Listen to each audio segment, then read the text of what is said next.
मेरे हुक्म देने से क्या इनकार करती हो? यदि को संतान हो जाएगा तो दोनों पुत्री और सौती मिलकर बहुत कुलेल करेगा। नहीं नहीं पति, विचार नहीं दे सकती हूँ। सुनिए, एक सवाल है। चलो कहो।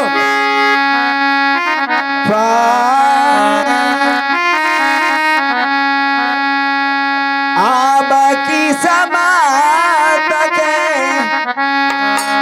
लिखल स्वामी आज कोई ना आज बेटा बैठी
समझा दीजिए पतिदेव के। यदि तुम सलाह न देती है तो अपना तेगा समय गला रख देंगे।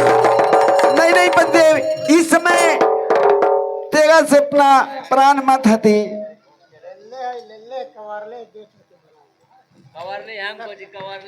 राजनंदन चौधरी जी दोनों के कला देखकर 20 रुपया के पुरस्कार दिए हैं। श्रीमान को मेरे कंपनी से आर्थिक महारानी दरबारी समझाओ रे। आए आज हो जाता हम बिना सवा हमारा रानिया। क्या बन गए? ये सब क्यों छोटी छोटी बात बोलती हो? अरे गधवा उजनिया रे आदरवारिया। अरे रडिया देवाना असला रे हमारो रानिया रे रगमा।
यदि नहीं देगी तो 14 कोस की तुम्हारा विनाश हो जाएगा।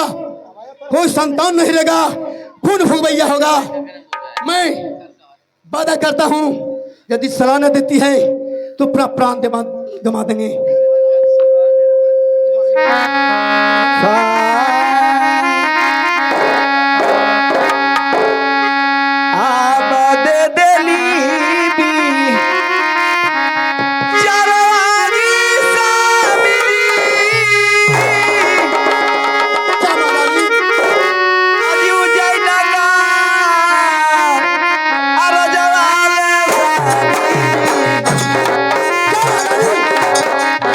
अरे तिवारी,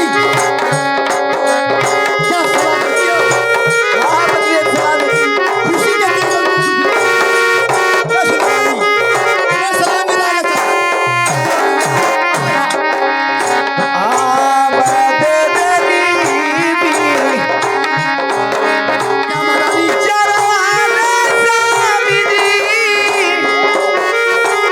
होता था।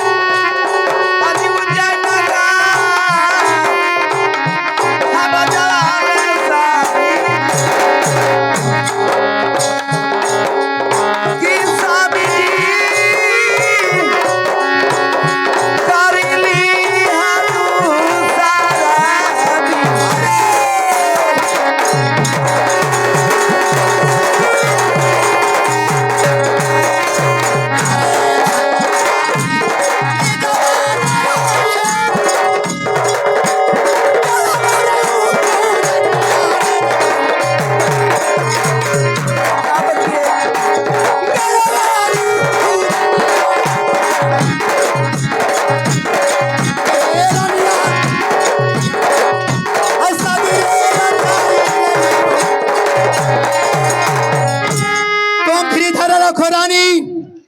आज की 8वें दिन मैं शादी करके राजगढ़ हुए जन्म में आ जाएगा।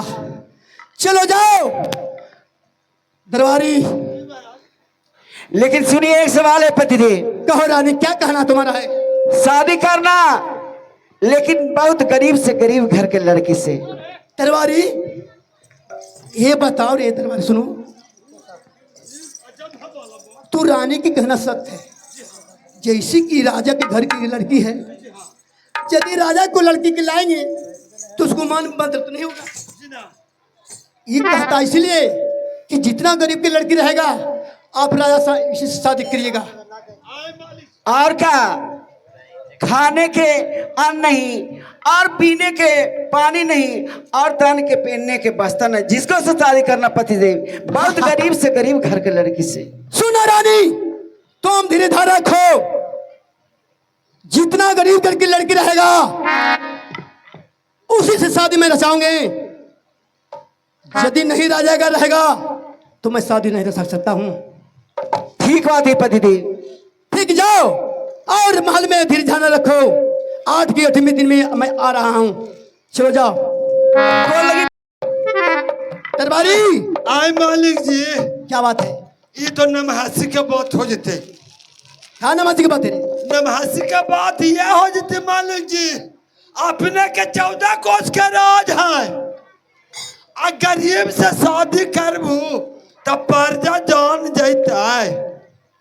पर्जा जान जैसे तक कहता है कि राजा साहब का से ब्याह करल थी ने त गरीब बात है तो नमहासी न। अरे जनाल, तुम्हारा मूर्ख है, तू जानता नहीं।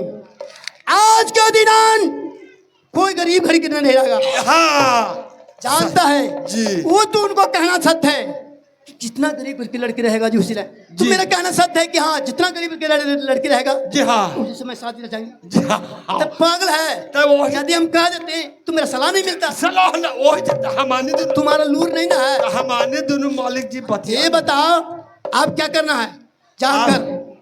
जाकर मंत्री को बुलाइए। मंत्री साहब, बुलाओ। मंत्री साहब, अरे मंत्रिया तो बहन छिंदरा दबा कर रहा। ए मंत्री साहब,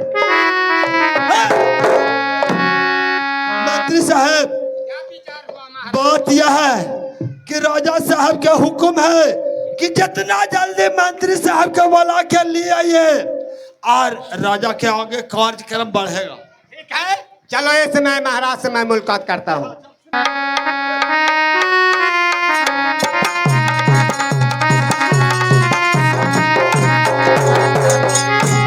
महाराज की जय हो। खुशी रहे मंत्री साहब आपको महाराज क्या कहना चाहते हैं?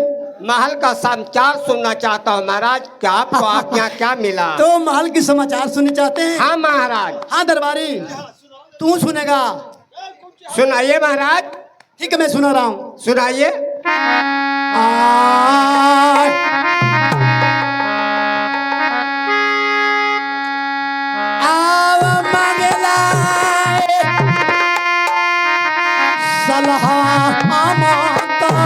जी महाराज।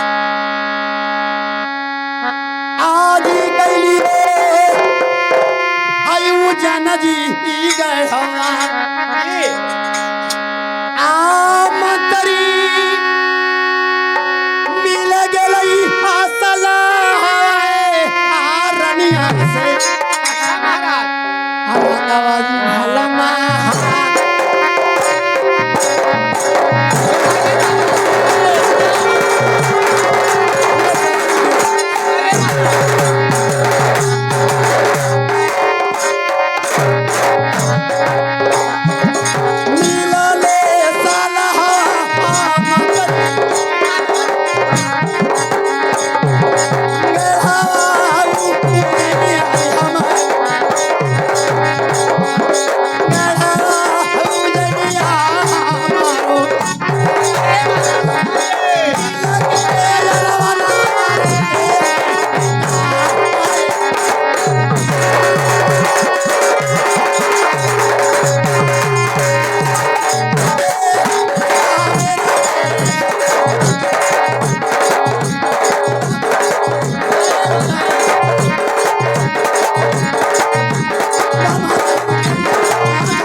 इस समय मेरा सलाह मिल गया। बड़ी रानी कहें क्या कहे कि महाराज? एक शर्त है कि शादी रचाएंगे, रचाइएगा राज साहब। तो शर्त यह है, कौन ऐसी साथ रहे महाराज? जितना गरीब की लड़की रहेगा आपको खोजना होगा। क्या? खाने से जुड़ता, पानी पीने से जुड़ता, फसल कपड़ा बदल पर नहीं जुटे, उसी से मिलकर शादी करेंगे। महाराज, रानी को कहना सत्य है कि 14 कोस के वो रानी है। यदि किसी रानी के साथ शादी कीजिएगा तो उसको मान घट जाएगा महाराज। इसलिए रानी ने आपको हुक्म दिया है कि गरीबों से गरीब के साथ बच्ची को शादी करे तो उसको चरण के नीचे रहेगा महाराज। हाँ महामंत्री, तो मेरा कहना यह है। अब कोई बात नहीं, राजा को तो किसी से शादी कर सकते हैं। मैं रानी के हुक्म पर यही है कि रानी चाहे कि ऐसा से शादी करे कि मेरे पैर के नीचे ही रहे महाराज। सुनिए, तो आपकी आज्ञा क्या है महाराज? जैसा आज्ञा कहेगा मैं सुनाऊंगा, करूंगा। सुनाइए महाराज। जाला दी में हाय जाहो आदर बारिया, सुनाइए महाराज। अरे ढूंढेला हाँ लड़की, अरे एक हूँ अब आप जाऊंगा महाराज। आज मंत्री जाके अलावाजी आरनिया के ढूंढी रंगमा।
सुनिए मंत्री साहब, अब देर शुभ शादी में देर मत कीजिए। चाहिए एक कुछ में मिले, दो कुछ में मिले, तीसरा कुछ में तुम्हारा लड़की ढूंढ के लाना है। अवश्य जाऊंगा महाराज, आपको आज्ञा के पालन अवश्य करूंगा महाराज, ताकि आपसे कसम खिलवा लिया है कि जो आपको काम होगा मैं पूरा करूंगा महाराज। ठीक है महामंत्री, मैं बंगले पर जा रहा हूँ, यदि आइएगा तो मेरा कर लीजिएगा। ठीक है महाराज, जाइए दरबारी। ठीक है, जाओ। इसमें महाराज को आज्ञा को पालन हम लोग के करना होगा, एकदम करना है। क्योंकि वादा कर चुका हूँ कि रानी से वचन मत करवाओ, जो कहेगा आपको पूरा करूंगा महाराज। हाँ। इस समय के हम लोग के संकट विकट पुरोहिशन तो कोई देश होगा नहीं जी ना, उसी राज में हम लोग चलो। वहाँ ऐसा राज है, बहुत लोग भिख मंगा रहते हैं, ये हैं? हाँ। उसी देश में हम लोग चलो। आओ तो राजा के तो 14 कोस में कोई मिलेगा नहीं, ना ना ना। राजा से पार करके चलो हम लोग, और राजा को कार्य को पूरा करेंगे हम लोग। हाँ, चलो। चल पिताजी, पिताजी, पिताजी। क्या बेटी? सुनिए पिताजी, एक सवाल है। क्या बेटी? भूखा चला नहीं जाता है बेटी। हेलो।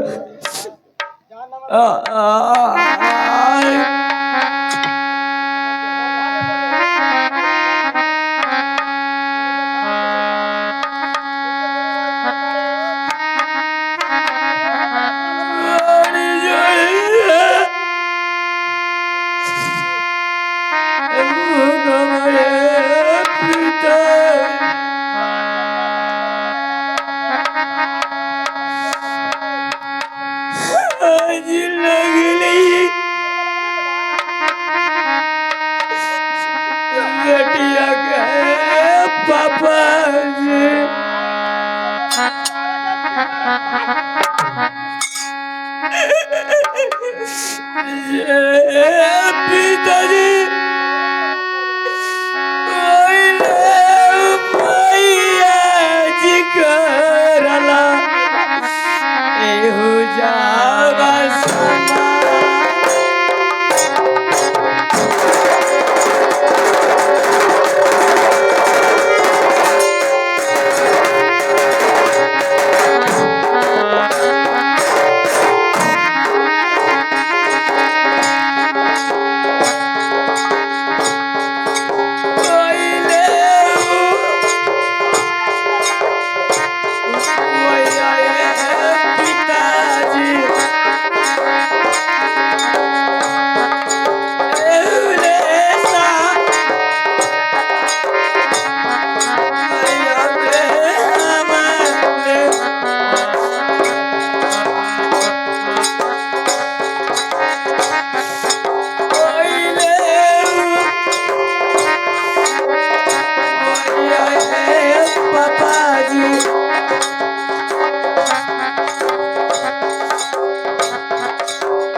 पिताजी, क्या बेटी?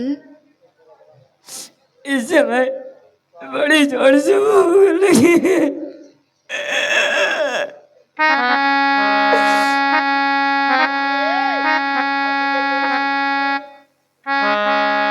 अच्छा ये देखिए भैया, राजू चौधरी जी की तरफ से 11 रुपये के पुरस्कार का श्रीमान का शुक्रिया अदा करती हूँ और क्या कहती हूँ पिताजी।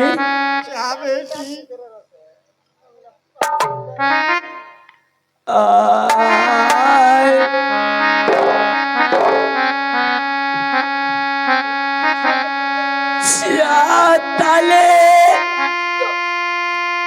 दिनवा से बाबूजी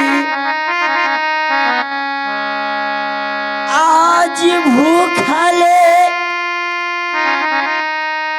गरीबिया जीनी वहला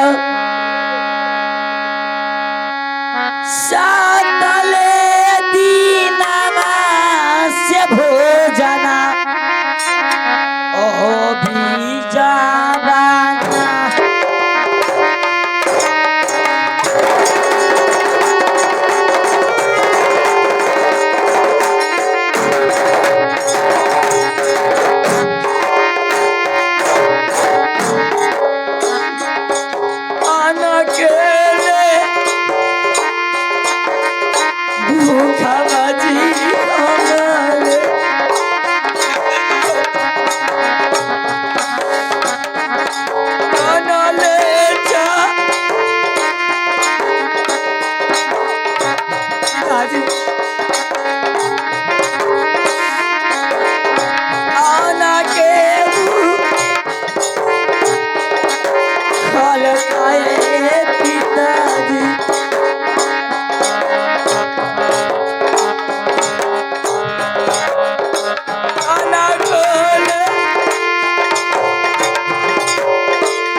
अन्न के भूखे मेरे रास्ता नहीं चला जाती है पिताजी, मैं क्या करूं? सुनो बेटी।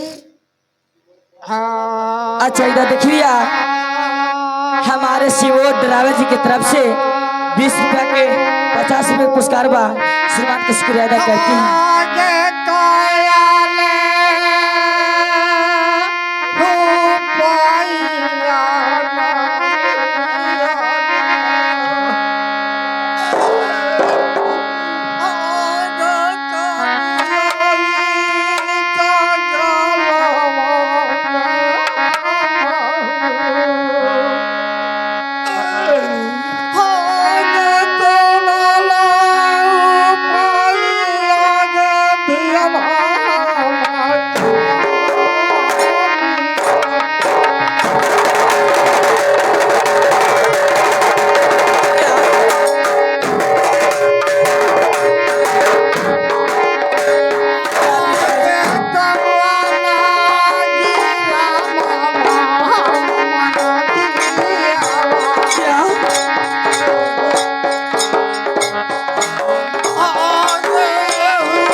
क्या पिताजी? ए जंगल में पिताजी। ऐसी उपाय कर सकते हैं बेटी? बुढ़ारी को शरीर हो गया, अब चला भी नहीं जाता है बेटी। क्या?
पिताजी, इस समय बड़ी संकट में काटी हूँ,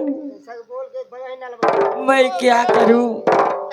जंगल में कौन ऐसे हम उपाय कर सकते हैं बेटी? नहीं गाँव है न गिराव है, तो भीख दुख भी मांगता, लेकिन यह जंगल में तो है ये गाँव गिराव है नहीं बेटी।